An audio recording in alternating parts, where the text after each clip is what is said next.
What would you do if the very ground beneath your feet held secrets darker than death itself? In 1847, on a cotton plantation in Georgia, a young enslaved man named Elias was buried alive as punishment for defying his masters. But what he brought back from that night of terror would unleash something far more horrifying than anyone could imagine. If you're ready for a story that will keep you on the edge of your seat, make sure to subscribe and hit that notification bell, because what you're about to hear will change how you see justice forever. The morning mist clung to the red Georgia clay like a shroud as the sun struggled to break through the canopy of ancient oaks surrounding Blackwood Plantation. It was October 1847, and the cotton fields stretched endlessly under a sky that seemed perpetually grey, as if the heavens themselves mourned what transpired on this cursed land. The air carried the scent of wood smoke from the slave quarters, mixed with the earthy smell of freshly turned soil and the lingering sweetness of cotton blossoms that had long since given way to the harsh reality of harvest season. Elias Washington, though he bore the surname only because the law demanded enslaved people carry their master's name, knelt in the dirt beside the main house, his calloused hands working methodically to repair a broken wagon wheel. At 23, he possessed an intelligence that made the white overseers uncomfortable and a quiet dignity that infuriated them even more.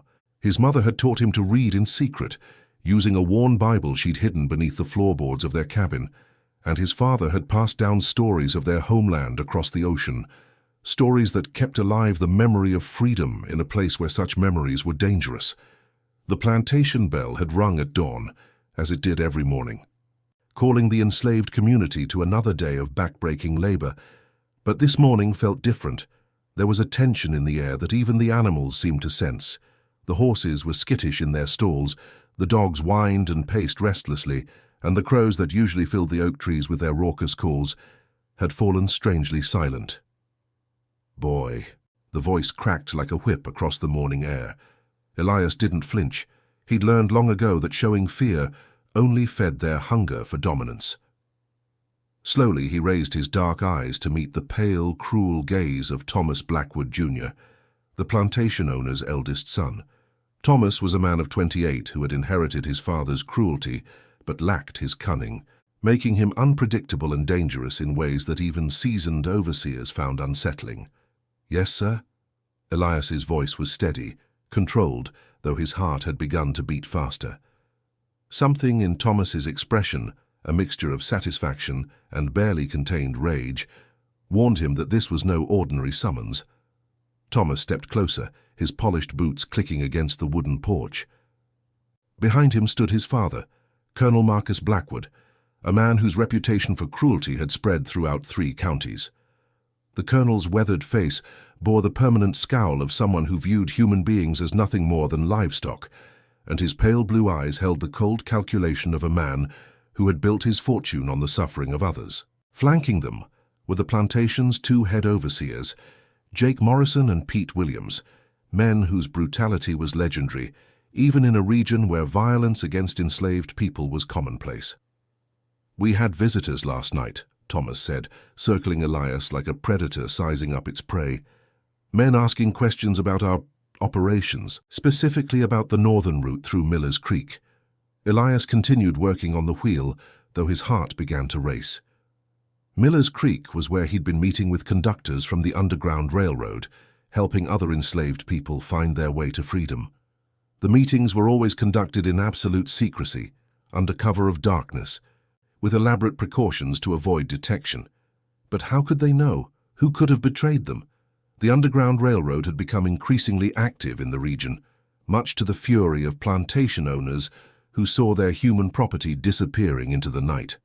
Just last month, 3 people from the neighboring Hartwell plantation had vanished, and the week before that, an entire family had disappeared from the Morrison place. The white community was on edge, suspicious of every shadow, every whispered conversation among the enslaved population. "I don't know nothing about no visitors, sir," Elias replied, his voice betraying nothing of the turmoil in his mind. He had perfected this mask of ignorance over the years, understanding that appearing too intelligent or aware could be as dangerous as any act of open rebellion. Colonel Blackwood stepped forward, his grey eyes cold as winter steel. "Don't lie to me, boy. Someone's been feeding information to those abolitionists. Someone who knows this land well enough to guide people through the back trails. Someone who can read and write well enough to send messages north." The accusation hung in the air like smoke from a funeral pyre. Around them, other enslaved people had stopped their morning tasks, sensing the danger that crackled between the white men and Elias.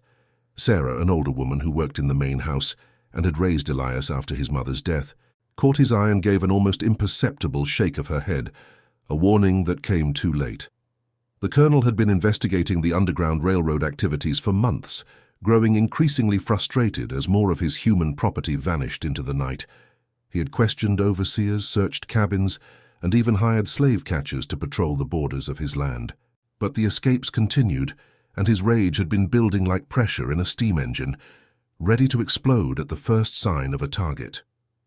"Search his quarters," the colonel commanded, his voice carrying the authority of a man accustomed to absolute obedience. Two overseers, Jake Morrison and Pete Williams, rushed toward the slave quarters, a row of cramped wooden cabins that housed nearly 40 people, in conditions that would have been considered inhumane for livestock. The cabins were deliberately built without privacy, with thin walls and gaps that allowed overseers to monitor conversations and activities. Within minutes, they returned carrying a small leather pouch, their faces grim with satisfaction. "Found this hidden under his mattress," Morrison announced, his yellowed teeth visible in a cruel grin. Morrison was a man who took particular pleasure in the suffering of others, and the anticipation of what was to come had brought a flush of excitement to his weathered cheeks. Thomas opened the pouch and pulled out several items with theatrical slowness, ensuring that everyone present could see the evidence being revealed. There was a hand-drawn map of the local area, with certain paths marked in red ink, a letter written in careful script and addressed to someone in Philadelphia, and most damning of all, a small metal compass that gleamed in the morning sunlight. "Well, well," Thomas said, his voice dripping with false surprise. "What do we have here? A map showing safe routes north, a letter to northern sympathizers detailing our security measures, and a compass to guide runaway slaves through the wilderness. Looks like our boy Elias has been quite busy." Elias's blood ran cold as he stared at the items. He'd never seen them before in his life, but he recognized the handwriting on the letter. It was a crude imitation of his own careful script, close enough to fool a casual observer, but clearly forged by someone who knew his writing well. Someone had planted these items with meticulous care, ensuring that the evidence would be convincing enough to seal his fate. His eyes swept the gathered crowd and stopped on the face of Marcus, another enslaved man who'd always resented Elias's ability to read and write. Marcus had been passed over for the more privileged position of house servant that Elias sometimes filled, and his jealousy had festered for years. Marcus quickly looked away, but not before Elias caught the flash of guilt in his expression, mixed with a satisfaction that made his stomach turn. "Those ain't mine," Elias said firmly, though he knew the futility of his protest. "I never seen them things before in my life. Someone's trying to frame me." Colonel Blackwood backhanded him across the face with such force that Elias stumbled backward, his vision exploding in stars. The metallic taste of blood filled his mouth and he felt his lips split against his teeth. The blow had been calculated not just to cause pain, but to demonstrate the absolute power the colonel held over every person on his plantation. "Don't add lying to your crimes, boy," the colonel snarled, his voice rising with each word. "The evidence speaks for itself. You've been caught red-handed and no amount of denial will save you now." "Please, sir," Sarah stepped forward, her voice trembling with fear and desperation. She had watched Elias grow from a frightened child into a man of quiet strength, and the thought of losing him was more than she could bear. "Elias is a good boy. He wouldn't do nothing to hurt nobody. He's been working hard, keeping his head down, never causing no trouble."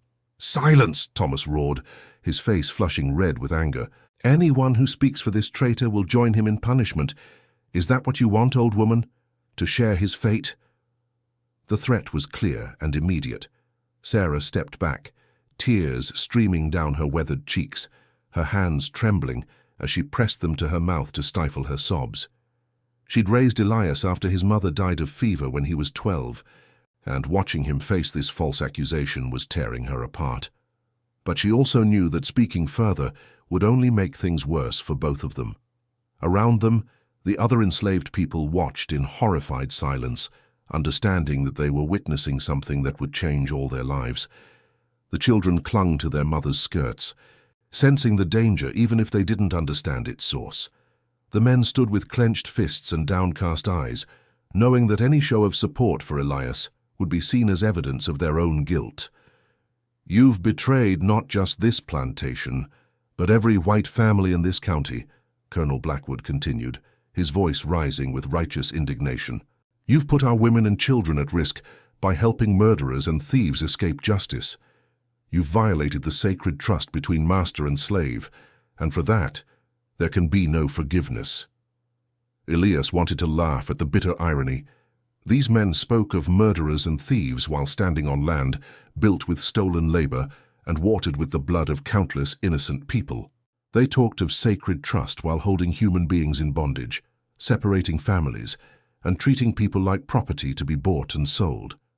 But he held his tongue, knowing that any response would only make his situation worse. The morning sun climbed higher, casting harsh shadows across the plantation grounds and illuminating the faces of the crowd with pitiless clarity.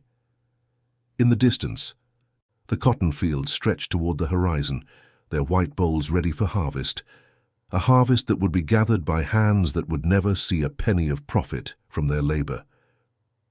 "The punishment for treason," the colonel announced, his voice carrying across the plantation grounds like a death knell, "is death.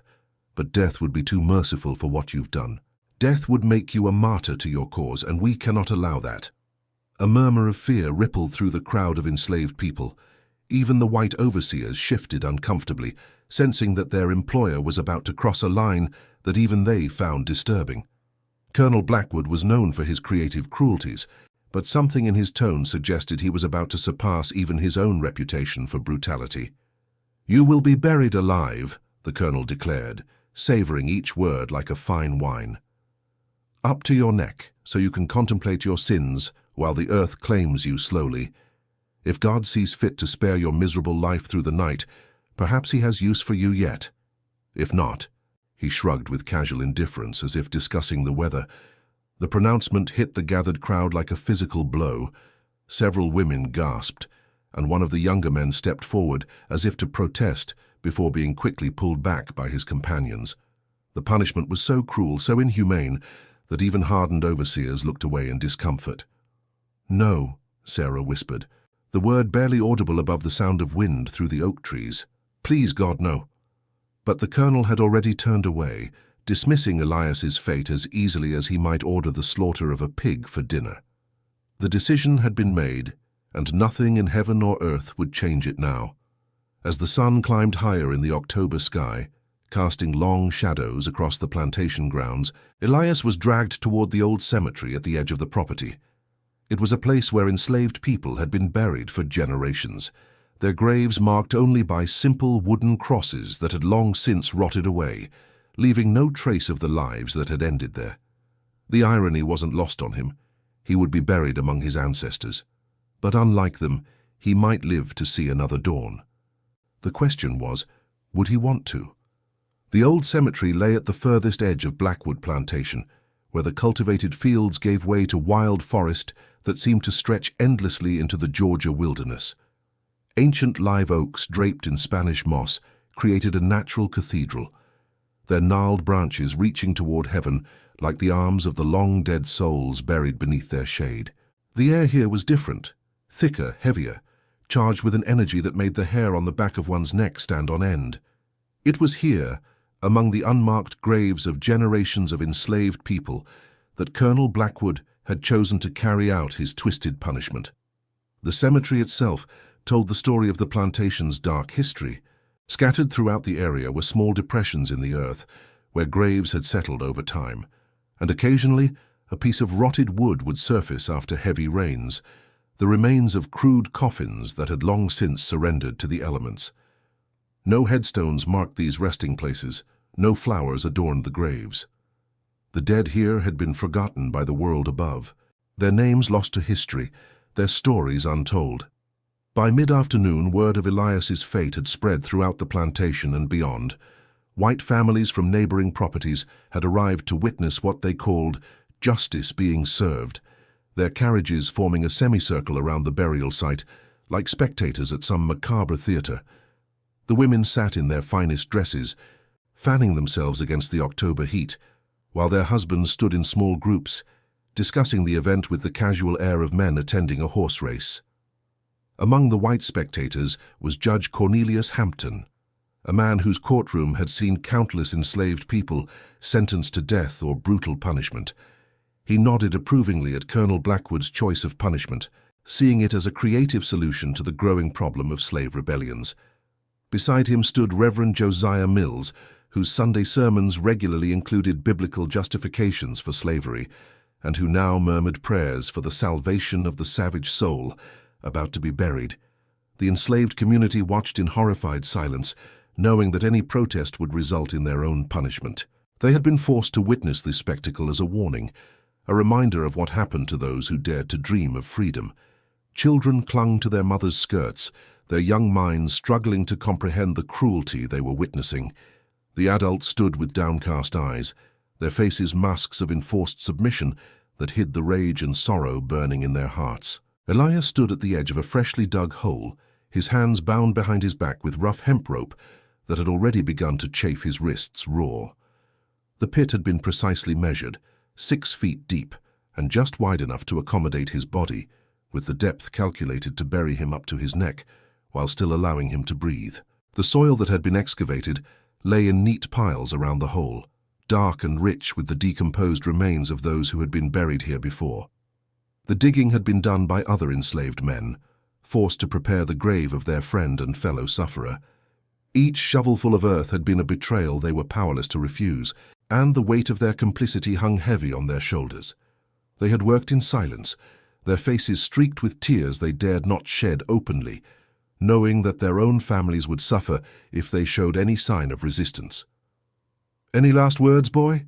Thomas Blackwood asked, his voice carrying a mockery of solemnity that made several of the enslaved witnesses flinch. He was enjoying this moment, savoring the absolute power he held over another human being's life and death.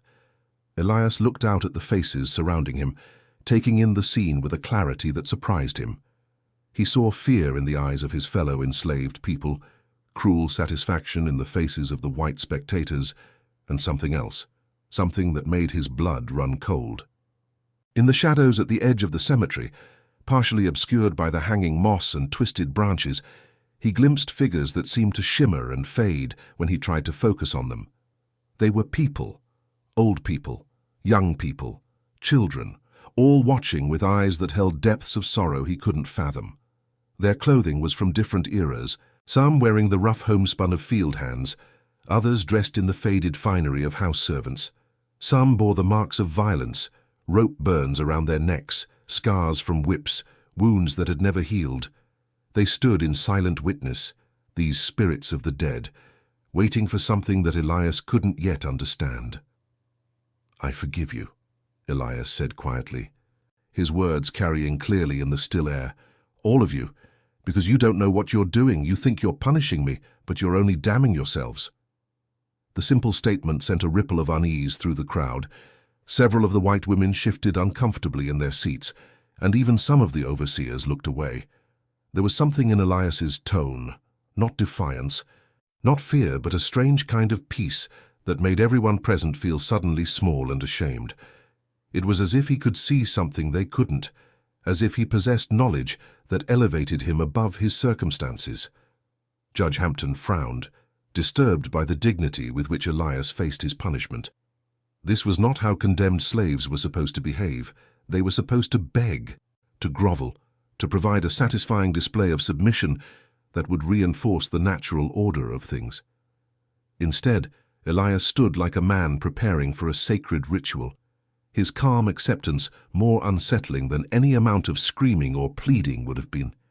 "Get him in the ground," Colonel Blackwood ordered, his voice harsher than before. The boy's composure was beginning to unnerve him, And he wanted this business finished before it could affect the morale of the other slaves. Jake Morrison and Pete Williams grabbed Elias by the arms and forced him down into the pit. The earth was cold and damp against his body, and he could smell the rich, loamy scent of soil that had been nourished by decades of decomposing bodies. As they began to shovel dirt around him, Elias closed his eyes and tried to find that place of inner calm his mother had taught him about before she died. "Remember, baby," she had whispered during her final fever-racked days, her voice barely audible above the sound of her labored breathing. "No matter what they do to your body, they can't touch your soul unless you let them. Keep your spirit free, and you'll always be more than they can understand. The ancestors are watching, and they'll guide you when the time comes." The dirt rose around his chest, then his shoulders, then his neck. Each shovelful felt like a small death, cutting him off from the world above ground and connecting him to the earth in a way that was both terrifying and strangely comforting. Soon, only his head remained above ground, and even that was barely visible among the scattered leaves and forest debris that covered the cemetery floor. The physical sensation was overwhelming, the weight of the earth pressing against his body, the restriction of his breathing, the complete immobilization of his limbs. But worse than the physical discomfort was the psychological impact of being buried alive, of feeling the earth claim him, while his mind remained fully aware of what was happening. The crowd began to disperse as the sun started its descent toward the horizon, but not before Colonel Blackwood delivered his final words. He stood over the buried form of Elias, his shadow falling across the young man's face like a dark prophecy. "Let this be a lesson to anyone who thinks they can betray the natural order," he announced, his voice carrying across the cemetery with the authority of absolute power. "This is what happens to those who forget their place, who dare to dream of equality with their betters. Let the earth judge whether this boy deserves to live or die." As the last of the spectators departed, their carriages rolling away into the gathering dusk, the cemetery fell silent except for the natural sounds of the forest. Owls began their evening calls, and somewhere in the underbrush, small animals rustled through the fallen leaves. The temperature dropped steadily as night approached, and soon Elias's breath was visible in small puffs of vapor that dissipated quickly in the cold air. But it wasn't the cold that made him shiver. As the hours passed and true darkness settled over the cemetery, Elias became aware that he wasn't truly alone. The shadowy figures he'd glimpsed earlier began to materialize more clearly in the moonlight, emerging from behind trees and rising from the very ground around him. They moved with the fluid grace of memories given form, and gradually he began to recognize some of them. There was old Tom, who had died 3 years ago after being worked to death during harvest season, his body finally giving out after 70 years of backbreaking labor. Mary, a young woman who had taken her own life, rather than submit to the overseer's advances, her spirit still bearing the marks of the rope she had used to escape her torment. Little Samuel, who had succumbed to fever the previous winter because the plantation's doctor refused to treat enslaved children, his small form still wearing the ragged clothes he had died in. They didn't speak with voices that could be heard with earthly ears, but somehow Elias could hear them in his mind, not words, but emotions, pain, anger, sorrow, and something else, a deep, abiding hunger for justice that death had not satisfied. They had been waiting, he realized, waiting for someone who could bridge the gap between the world of the living and the realm of the dead. "I see you," Elias whispered into the darkness, his voice barely audible above the whisper of wind through the Spanish moss. "I see all of you, and I hear your pain." The temperature around him seemed to drop even further, and the very air began to thicken with an energy he couldn't name. The spirits drew closer, their forms becoming more solid and defined, until he could see the details of their faces, the expressions of hope and desperation that had followed them beyond death. As they gathered around him, images began to flood his mind, not his own memories, but theirs. He saw the true history of Blackwood Plantation, the midnight raids on African villages, the horror of the slave ships, where human beings were packed like cargo in conditions that killed half of them before they reached the New World, the countless acts of brutality that had been committed on this very land over the course of generations. He witnessed murders that had been covered up, rapes that had gone unpunished, and children torn from their mothers' arms and sold like cattle to distant plantations. He saw the systematic destruction of families, the deliberate crushing of spirits, and the calculated cruelty that had been used to maintain the system of slavery. But more than that, he saw something else, a darkness that went deeper than human cruelty. The land itself had been corrupted by generations of suffering, and that corruption had taken on a life of its own. It fed on pain and injustice, growing stronger with each act of violence committed on its soil, until it had become something almost sentient in its hunger for retribution. "They think they own this land," a voice whispered in his ear, old Tom's voice, though the man's lips didn't move. "But the land owns them now. It remembers everything. Every drop of blood spilled, every tear shed, every life stolen, and it's hungry for payment." As dawn approached, Elias felt something fundamental shift within him. The boundary between the world of the living and the realm of the dead had grown thin in this place of so much suffering, and he found himself straddling both worlds. He was still alive, still breathing, but he had been touched by something beyond mortal understanding. The spirits began to fade with the first light of dawn, but their presence remained with him like a second heartbeat. They had chosen him, he realized, to be their voice in the world of the living, their instrument of justice in a place where justice had been denied for far too long. When the sun finally crested the horizon, painting the cemetery in shades of gold and crimson, Elias was no longer the same man who had been buried the night before. He carried within him the memories and pain of generations, and with that burden came a terrible knowledge of what was to come. The spirits had shown him the future as well as the past, and he had seen the reckoning that was approaching Blackwood Plantation like a storm on the horizon. The dead would have their justice, and the living would finally pay the price for their crimes. As he heard the sound of approaching footsteps, the overseers coming to check if he had survived the night, Elias smiled grimly. They had buried him to break his spirit, but instead they had awakened something far more dangerous than they could possibly imagine. The dead were no longer silent, and their voices would not be ignored. The morning sun cast long shadows across the cemetery as Jake Morrison and Pete Williams approached the burial site, their boots crunching on the frost-covered leaves that carpeted the ground. Both men had slept poorly, haunted by dreams of accusing eyes and whispered voices they couldn't quite understand, but somehow felt in their bones. They had participated in many cruel punishments over the years, but something about the previous night felt different, wrong in a way that made their skin crawl and their hands shake as they reached for their morning whiskey. Morrison, a man of 45, who had spent his entire adult life brutalizing enslaved people, found himself jumping at shadows and starting at every sound. His wife had complained that he'd spent the night muttering in his sleep, speaking words in languages she didn't recognize. Williams, younger but no less cruel, had awakened to find his bedroom window open, despite being certain he'd locked it before retiring, and muddy footprints leading from the window to his bed that couldn't be explained. "Think he's still breathing?" Morrison asked, his voice hoarse from too much whiskey and too little sleep. There was an edge of nervousness in his tone that he couldn't quite suppress, a fear that had nothing to do with the possibility of finding a corpse and everything to do with the strange dreams that had plagued him through the night. Williams spat into the dirt, trying to project a confidence he didn't feel. "Don't matter much either way. Colonel wants him dug up and put back to work if he's alive, or thrown in the swamp if he ain't. Either way, we get this business finished and move on." But as they reached the burial site, both men stopped short, their faces draining of color. Elias was indeed alive, his dark eyes open and staring up at the sky with an intensity that made them both take an involuntary step backward. There was something different about those eyes. They seemed to hold depths that hadn't been there before, as if he had seen things no living person should witness. The pupils were dilated despite the bright morning light, and there was a quality to his gaze that made both overseers feel as if they were being judged by something far greater than a mere enslaved man. "Well, I'll be damned," Morrison muttered, crossing himself unconsciously. "Boy's tougher than he looks." But it wasn't just toughness that had allowed Elias to survive.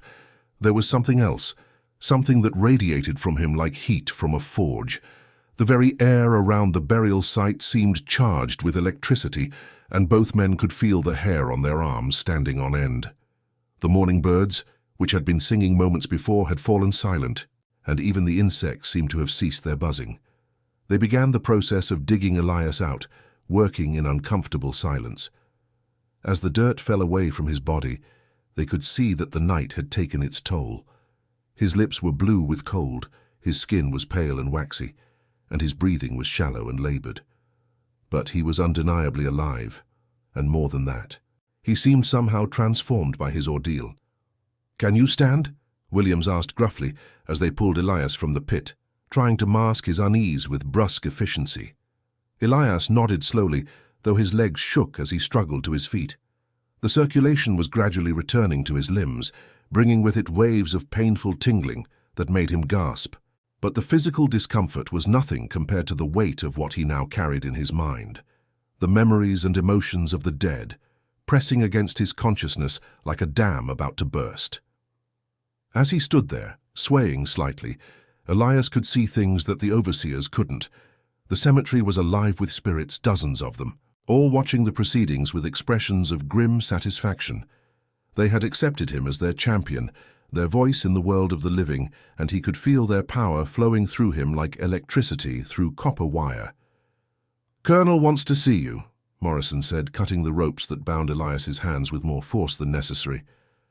"Don't try nothing stupid. You've used up all your luck for one lifetime." But even as he spoke the words, Morrison felt a chill that had nothing to do with the morning air. There was something in Elias's presence that made him think of deep water and hidden currents, dangerous and unpredictable. The young man who had been buried the night before had been defiant, but ultimately powerless. The person who stood before them now radiated a quiet authority that made both overseers deeply uncomfortable.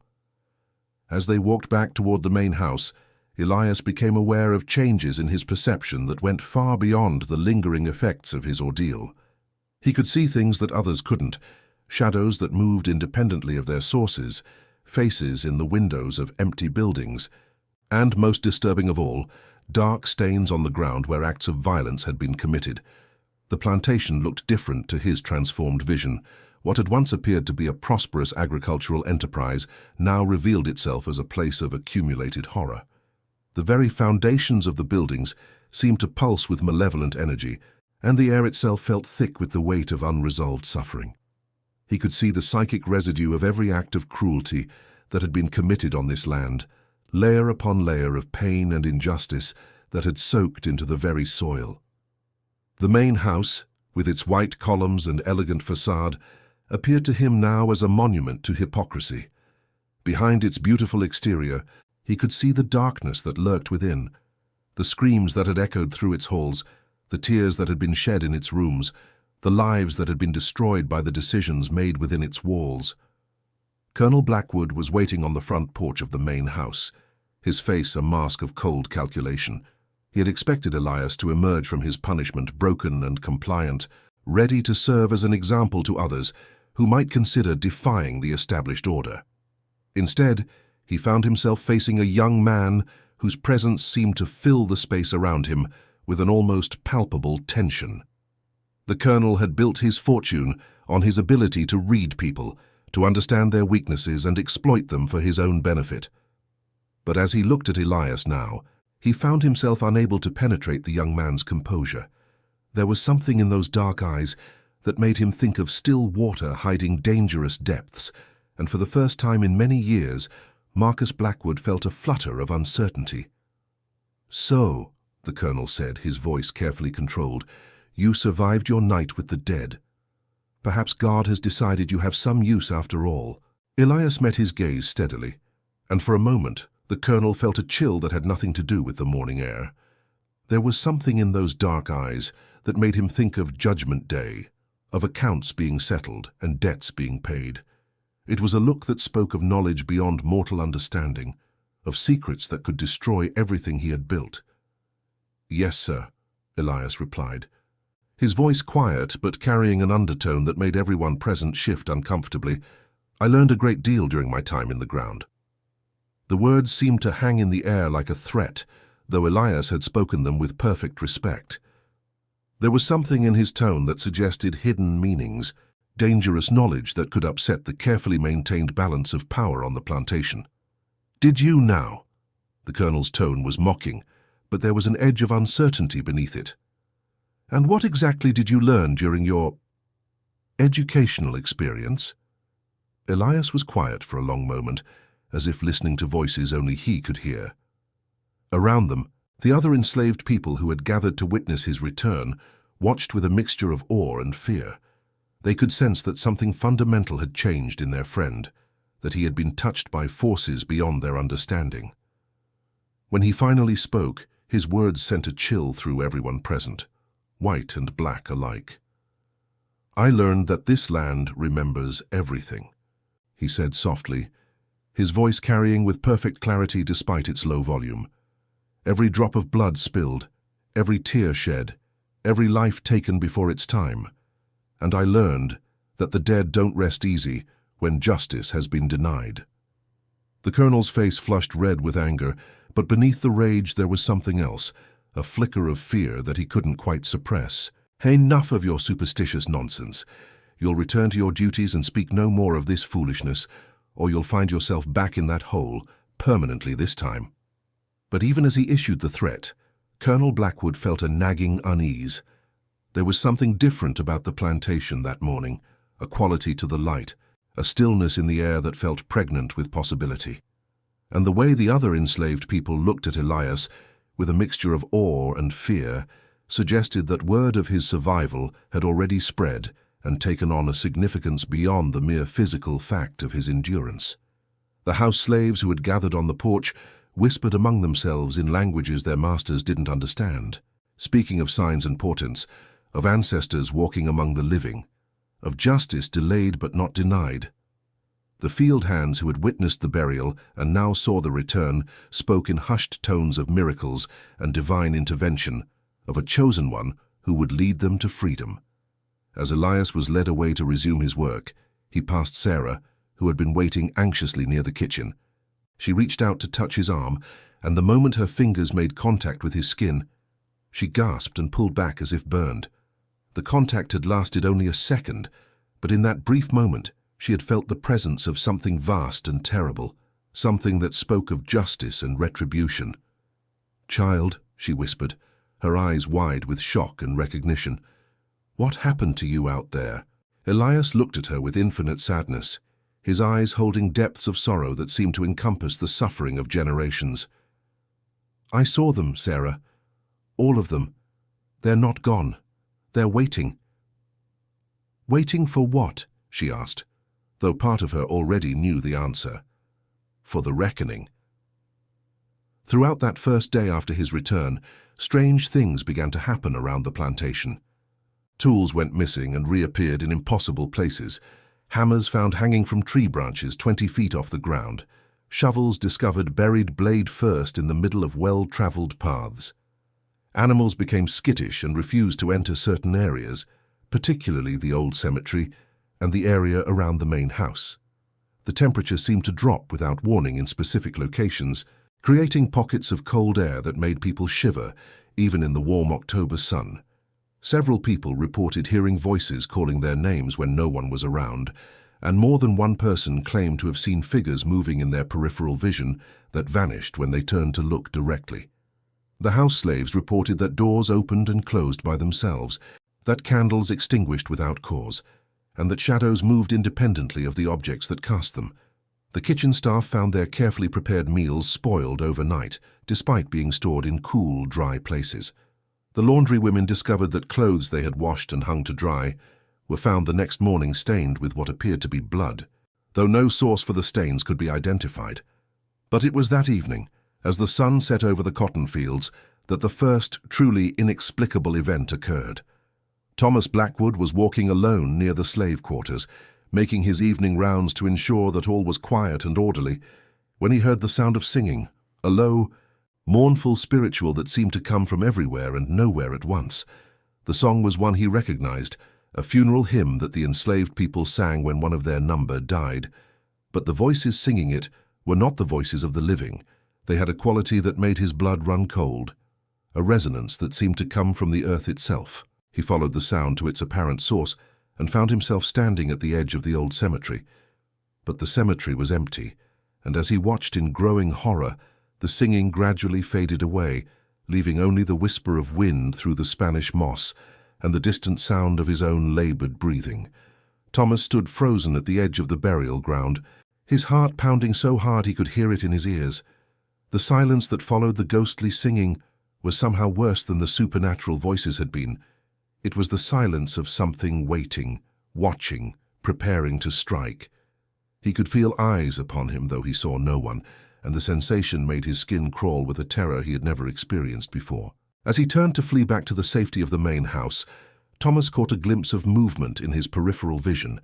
When he spun around to look, he saw nothing but shadows and Spanish moss swaying in the evening breeze.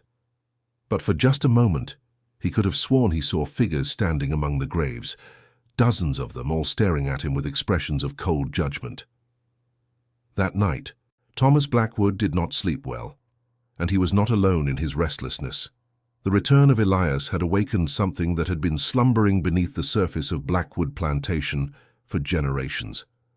The boundary between the world of the living and the realm of the dead had been breached, and through that breach, justice long denied was finally beginning to seep through like water through a cracked dam. In the slave quarters, the community gathered in hushed circles, speaking in whispers about what they had witnessed. The older people, those who remembered the stories passed down from their grandparents, nodded knowingly as they recognized the signs. The ancestors were stirring, they said, awakened by the suffering of one of their own and ready to demand payment for generations of unpaid debts. Elias himself sat apart from the others, his back against the wall of his cabin, his eyes fixed on something only he could see. The spirits surrounded him constantly now, an invisible congregation of the wronged and the murdered, sharing their memories and their pain. He could feel their hunger for justice, like a physical weight pressing down on his shoulders, and he knew that what had begun with his burial was only the first movement in a symphony of retribution that would shake the very foundations of the plantation. The dead had chosen him as their instrument, and he would not fail them. The reckoning had begun, and before it was finished, every debt would be paid in full. 3 weeks had passed since Elias's return from the grave, and Blackwood Plantation had become a place where the living walked in constant fear of the dead. What had begun as isolated incidents, strange sounds, missing objects, unexplained cold spots, had escalated into a reign of supernatural terror that left everyone on the property looking over their shoulders and jumping at shadows that moved independently of their sources. The plantation's daily routines had been disrupted by a series of increasingly disturbing events that defied rational explanation. Livestock died overnight without apparent cause, their bodies found arranged in perfect circles around the old cemetery. Crops withered in geometric patterns that spelled out words in languages no one could read, but everyone somehow understood. Words of judgment, condemnation, and promised retribution. The enslaved community, while still forced to maintain the appearance of normalcy, moved through their tasks with a new sense of purpose and barely concealed anticipation. They could feel the change in the air, the gathering storm of justice that had been building for generations. Children who had never known anything but bondage began to speak of freedom as if it were a tangible thing they could reach out and touch. The first to truly suffer was Jake Morrison, the overseer who had taken particular pleasure in burying Elias alive. It started with nightmares, vivid dreams of being pursued through endless cotton fields by figures whose faces he couldn't quite see, but somehow recognized with a terror that went beyond rational fear. These weren't the faces of strangers, but of people he had brutalized over the years, people whose names he had never bothered to learn, but whose suffering he had orchestrated with methodical cruelty. In these dreams, Morrison found himself running through a landscape that shifted and changed around him, where the familiar paths of the plantation became twisted mazes that led nowhere but deeper into darkness.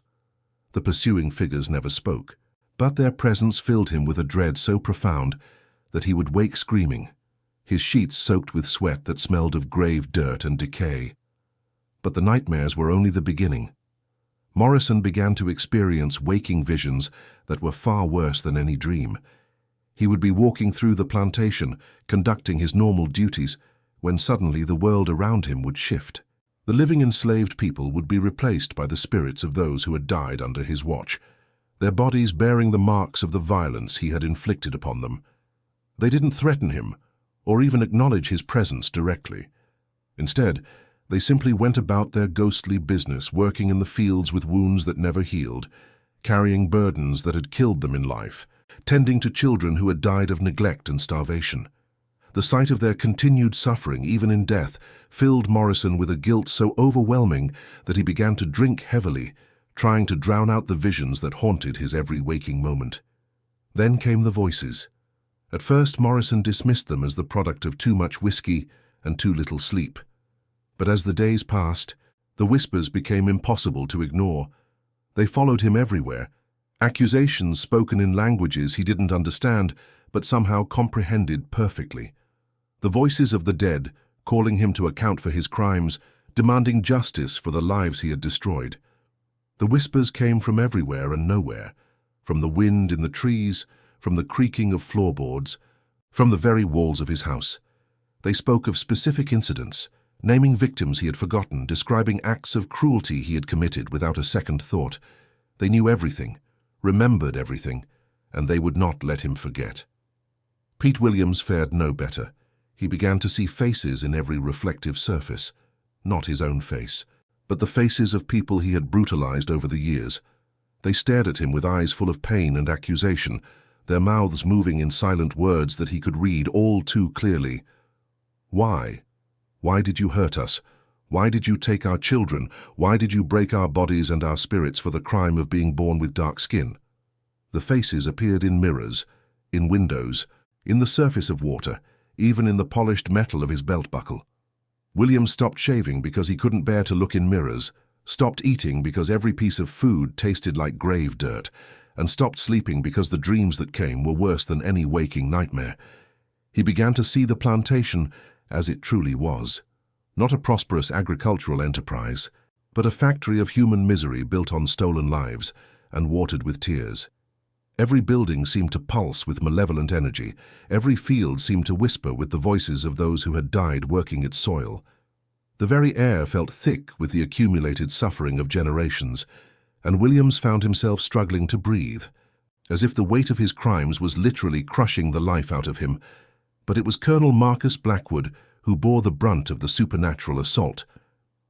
As the architect of the plantation's cruelties, and the man ultimately responsible for generations of suffering, he found himself the primary target of forces beyond his understanding or control. The spirits that had been awakened by Elias's ordeal seemed to recognize him as the source of their torment, and they focused their attention on him with an intensity that was both terrifying and relentless. It began with the discovery of his study in chaos one morning. Books scattered across the floor, papers torn to shreds, and furniture overturned as if by some tremendous force. But it was the message written across his desk that truly unnerved him. The dead demand justice count spelled out in what appeared to be blood that was still wet despite the room having been locked all night. The smell was the worst part, the sickly sweet odor of decomposition that seemed to emanate from the very walls of his home. It was the smell of death, of bodies left to rot in unmarked graves, of lives cut short by cruelty and indifference. The odor followed him everywhere, clinging to his clothes, his hair, his skin, until he could taste it with every breath. Colonel Blackwood hired servants to clean the study, but the message reappeared every morning, written in the same mysterious substance that defied all attempts to identify or remove it. He had the room sealed, but the smell continued to permeate the house. He moved to different quarters, but the supernatural manifestations followed him wherever he went. "Father," Thomas said, finding the colonel standing in the ruins of his study for the third time that week, "we need to do something about this. The workers are terrified, the overseers are talking about leaving, and the neighboring plantations are starting to ask questions. People are saying we're cursed." Colonel Blackwood turned to face his son, and Thomas was shocked by what he saw. In just 3 weeks, his father seemed to have aged a decade. His hair had gone completely grey. Deep lines had etched themselves around his eyes, and there was a haunted quality to his gaze that spoke of sleepless nights and constant fear. The man who had once commanded absolute authority over hundreds of people now jumped at shadows and started at every unexpected sound. "Do something," the colonel laughed bitterly, the sound harsh and broken. "What would you have me do, boy? Call in the preacher to perform an exorcism?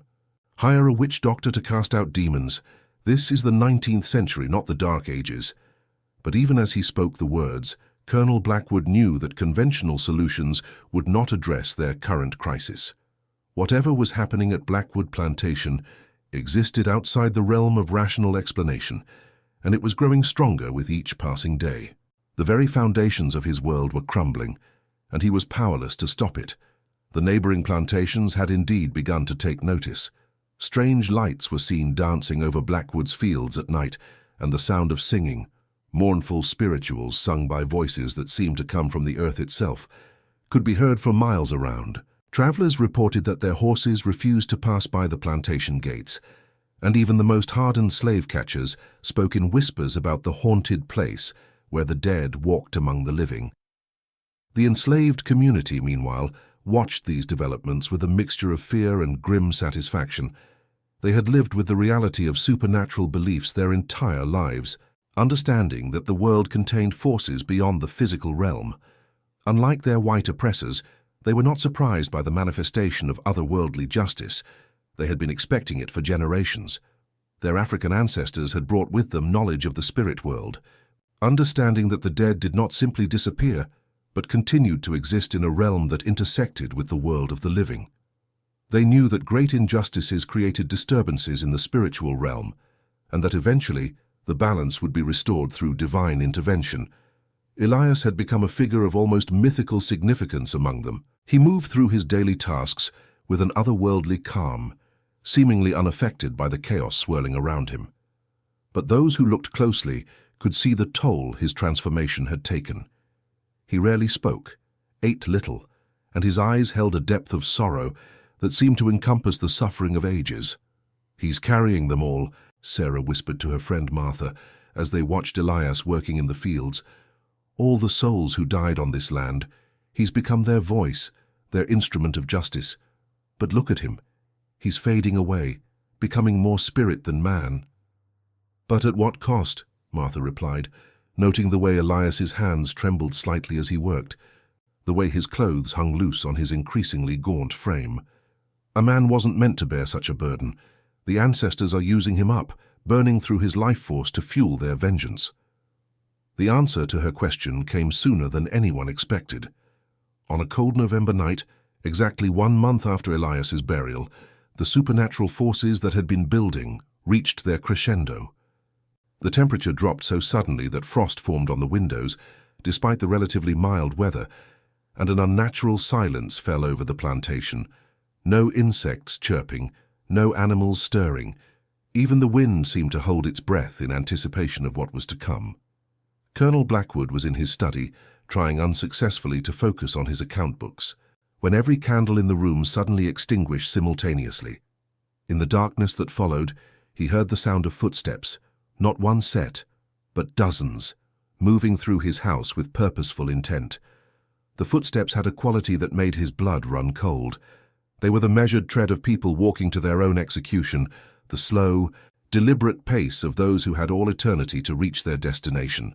"Who's there?" he called out, his voice cracking with fear. "Show yourselves. I demand to know who dares to enter my home." The response came not in words, but in the gradual appearance of figures throughout the room. They materialized slowly, like photographs developing in a dark room, until the study was filled with the spirits of every person who had died unjustly on Blackwood Plantation. The air grew thick with their presence, heavy with the weight of accumulated suffering and long-denied justice. They stood in silent accusation, their eyes fixed on the man who had been responsible for so much of their suffering. Among them, Colonel Blackwood recognized faces from decades past, people he had ordered beaten, families he had torn apart, children he had sold away from their parents without a second thought. They bore the marks of their deaths, rope burns around necks, scars from whips, wounds that had never healed, the hollow eyes of those who had starved while their labor filled his coffers with gold. At the center of the ghostly assembly stood Elias, but not as he appeared in life. This version of him seemed to glow with an inner light that pulsed like a heartbeat, and his presence commanded the attention of both the living and the dead. His eyes held the wisdom of ages and the sorrow of countless generations, and when he spoke, his voice carried the weight of every prayer for justice that had ever been whispered in the darkness. "Marcus Blackwood," he said, and the name seemed to echo from every corner of the room, reverberating through the very foundations of the house. "You stand accused by the dead of crimes against humanity. How do you answer?" The colonel tried to speak, tried to defend himself or dismiss what he was seeing as hallucination brought on by stress and guilt. But no words would come. The accumulated weight of his guilt pressed down on him like a physical force, making it difficult to breathe, impossible to think of anything but the faces of those he had wronged. "You have built your wealth on stolen lives," Elias continued, his voice growing stronger with each word. "You have treated human beings as property, separated families for profit, and shown no mercy to those under your power. The earth itself cries out for justice, and the dead will no longer be silent." Around the room the spirits began to move closer, their faces filled with the pain and anger of lifetimes of oppression. Some reached out with hands that bore the calluses of endless labor, others pointed with fingers that had been broken by overseers' whips. Their presence filled the room with a cold that went beyond temperature, a chill that reached into the very soul and found it wanting. Colonel Blackwood felt his heart racing, his chest tightening with each beat. The faces surrounding him were not just accusers, but witnesses to his crimes, living testimony to the evil he had perpetrated in the name of profit and racial superiority. "Please," he gasped, falling to his knees as the weight of their collective gaze became unbearable. I was just following the customs of my time. Everyone did it. It was legal, it was accepted, it was legal." Elias's voice cut through his protests like a blade forged in the fires of righteous anger. "Was it legal in the eyes of God? Was it legal in the court of human conscience? You knew it was wrong, Marcus Blackwood. You knew, and you did it anyway, because it was profitable, because it was convenient, because you could." The truth of those words hit the colonel like a physical blow, driving the air from his lungs and the strength from his limbs. Deep down, beneath all the justifications and rationalizations, beneath all the biblical quotations and scientific theories used to justify slavery, he had always known that it was a moral abomination. But he had chosen profit over principle, comfort over conscience, and now the bill had come due with interest compounded over generations. "What do you want from me?" he whispered, his voice barely audible above the sound of his own labored breathing. "Justice," came the reply, spoken not just by Elias but by every spirit in the room. The word seemed to hang in the air like a physical presence, heavy with the weight of centuries of denied appeals and ignored pleas. "Justice for the lives you stole, the families you destroyed, the children you condemned to bondage. Justice for the mothers who died in childbirth because you denied them medical care, for the fathers who were worked to death in your fields, for the children who never knew freedom because you valued profit over human dignity." Colonel Blackwood felt something break inside his chest, not physically but spiritually. The weight of his crimes, carried for so many years and buried beneath layers of self-justification and willful ignorance, finally crushed the last remnants of his defiance. The dam of denial that had held back his guilt for decades finally burst, and he was overwhelmed by the full magnitude of what he had done. "I'm sorry," he sobbed, the words torn from the depths of his soul like pieces of his heart. "God help me. I'm sorry for what I've done. I'm sorry for the pain I've caused, for the lives I've destroyed, for the evil I've perpetrated in the name of profit and pride." The admission seemed to change the energy in the room. The spirits didn't disappear, but their expressions softened slightly, as if his acknowledgement of guilt had satisfied some deep need for recognition of their suffering. For the first time in generations, their pain had been acknowledged by the man responsible for so much of it. "Sorrow is not enough," Elias said gently, his voice carrying both compassion and implacable determination. "But it is a beginning. You will free every person held in bondage on this plantation. You will provide them with land and resources to build new lives. You will compensate them for their years of unpaid labor. And you will ensure that the truth of what happened here is never forgotten. Yes, the colonel whispered, his voice broken but sincere. "Yes, I'll do whatever you ask. I'll make it right, I swear it. And if you fail to keep this promise," Elias continued, his voice taking on a harder edge that made the temperature in the room drop even further, "if you try to return to your old ways once the fear fades, if you attempt to deceive us or break your word, we will return. And next time we will not be so merciful." The threat hung in the air like a sword suspended by a thread, and Colonel Blackwood understood that his very soul hung in the balance. The dead had shown him mercy he didn't deserve, offering him a chance at redemption that few men in his position would ever receive.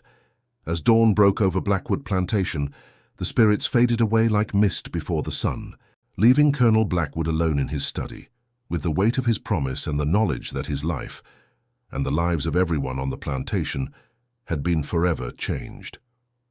True to his word, within a week, Colonel Blackwood had begun the process of freeing every enslaved person on his property. He divided portions of his land among them, provided tools and resources for farming, and established a fund to support their transition to freedom. The legal documents were drawn up by lawyers from Atlanta, witnessed by judges and ministers, and recorded in the county courthouse to ensure their permanence. The supernatural manifestations ceased as suddenly as they had begun, but their impact remained. Word of what had happened at Blackwood Plantation spread throughout the region like wildfire, inspiring other plantation owners to examine their own consciences and, in some cases, to make similar changes. The story became legend, passed down through generations as proof that justice, though delayed, would ultimately prevail. Elias, his purpose fulfilled, gradually returned to something resembling normal life. The otherworldly presence that had surrounded him began to fade, though he never completely lost the ability to see beyond the veil between worlds. He used his freedom to become a teacher and advocate, helping other formerly enslaved people navigate their new lives and ensuring that the stories of those who had died were preserved for future generations. The transformation of Blackwood Plantation became a beacon of hope for enslaved people throughout the South, proof that change was possible, even in the darkest of circumstances. The freed people established a thriving community on the land that had once been their prison, building schools and churches, creating businesses and farms that prospered under their own management. Years later, when historians would study the unusual events at Blackwood Plantation, they would struggle to find rational explanations for what had occurred, but for those who had lived through it, no explanation was necessary. They had witnessed the power of justice delayed but not denied, and they understood that some debts can only be paid in full when the living finally acknowledge the suffering of the dead. The plantation house itself eventually fell into ruin, abandoned by the Blackwood family, who could never again live comfortably on land that held so many painful memories. Nature slowly reclaimed the buildings, vines growing through broken windows, trees pushing up through floorboards, until only the foundation stones remained to mark where the great house had once stood. But on certain nights, when the moon is dark and the air is still, visitors to the area report hearing the sound of singing, drifting from the old cemetery. Not mournful spirituals this time, but songs of freedom and redemption, sung by voices that have finally found peace. The dead rest easy now, their suffering acknowledged, their stories preserved, their justice finally served. 20 years later. Dr. Elias Washington stood before a classroom of young black students at the newly established Freeman's Academy in Atlanta, Georgia. His hair had begun to gray at the temples, and lines of experience marked his face, but his eyes still held that otherworldly depth that those who knew him had learned to recognize. The classroom was filled with the children and grandchildren of formerly enslaved people, their faces bright with the hope and possibility that education represented. The academy itself was a testament to the changes that had swept through the South in the decades following the Civil War. Built with funds donated by former plantation owners seeking to atone for their past sins, it stood as a symbol of transformation and redemption. The building was modest but well appointed, with large windows that let in plenty of natural light and shelves lined with books that had once been forbidden to black eyes. "Today," Elias said, his voice carrying the authority of someone who had witnessed history firsthand, "we're going to talk about the power of truth, about how the stories of the past, no matter how painful, must be preserved and honored if we are to build a better future. His students listened with rapt attention, understanding that their teacher was not just an educator, but a living link to the struggles that had made their freedom possible. They had heard whispered stories about Professor Washington, tales of supernatural events and divine intervention that their parents and grandparents spoke of in hushed tones. One of his students, a bright young woman named Rebecca, whose grandmother had been enslaved on a plantation not far from Blackwood, raised her hand. "Professor Washington, my grandmother told me stories about a plantation where the dead came back to demand justice. She said it really happened, that the spirits of the ancestors rose up to free their people. Do you think that's possible?" Elias smiled, glancing toward the window where the afternoon sun cast long shadows across the classroom. For just a moment, he could have sworn he saw familiar faces in those shadows. Old Tom, Mary, little Samuel, and so many others, watching over the next generation with approval and hope. They were at peace now, their suffering acknowledged and their stories preserved, but they remained as guardians and guides for those who came after. "I think, Miss Rebecca," he said softly, his gaze returning to his students, "that justice has many forms. Sometimes it comes through laws and courts, through the actions of brave men and women who stand up for what is right. Sometimes it comes through the courage of individuals who refuse to accept injustice, who risk everything to help others find freedom." He paused, considering his words carefully. These young people needed to understand the truth of their history, but they also needed hope for their future. "And sometimes," he continued, "justice comes in ways we don't expect, from sources we can't fully understand. The important thing to remember is this: the dead are only truly dead when they are forgotten. As long as we remember their stories, honor their struggles, and continue their fight for justice, they live on in us. And that, my dear students, is the most powerful force in the world." As the class ended and his students filed out, chattering excitedly about the lesson and making plans for their own futures, Elias remained at his desk for a moment longer. The weight he had carried for so many years had gradually lightened, but it had never completely disappeared. He understood now that it never would, and that was as it should be.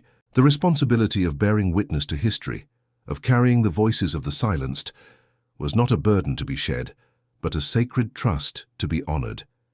And in teaching others, in ensuring that the stories lived on, he was fulfilling the promise he had made in that cemetery so many years ago. Through the window, he could see his students walking across the campus, their laughter and conversation a testament to the freedom that had been won through so much sacrifice. Some would become teachers themselves, others would become doctors, lawyers, ministers, and business owners. All would carry forward the lessons they had learned about justice, dignity, and the power of truth. Outside, the sun was setting over a world that was slowly, painfully, beginning to change.